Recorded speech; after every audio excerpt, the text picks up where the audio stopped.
ఊర్ధ్వ హస్తాసన్, వెనకట్ల నడుమును వంచాలి. Number 3, గాలిని వదిలేస్తూ చేతులు నేల కానిస్తాం, పాదహస్తాసన్. నెంబర్ 4, కాలుని వెనక్కి తీసుకువెళుతూ అశ్వసంచాలనాసన్, గుర్రం వల్లే మన శరీరాన్ని భంగిమలో పెట్టి ఉంచుతాం.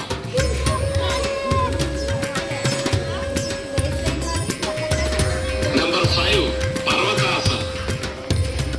నెంబర్ 6, అష్టాంగ నమస్కారం. నెంబర్ 7, భుజంగాసన్. నెంబర్ 8, పర్వతాసన్. నెంబర్ 9, అశ్వసంచాలనాసన్. వీటి వల్ల వెరికోస్ వీన్స్ లాంటివి రాకుండా ఉంటాయి. వచ్చిన వారికి కూడా చాలా బాగా తగ్గుతాయి. కాళ్ళని రైట్ సైడ్ తిప్పితే చేతుల్ని లెఫ్ట్ సైడ్ తిప్పుతాం. అట్లా ఆల్టర్నేటివ్ మూవ్మెంట్ తో జాగింగ్, నడుమును అట్లా ట్విస్ట్ చేస్తూ, కాళ్ళని ట్విస్ట్ చేస్తూ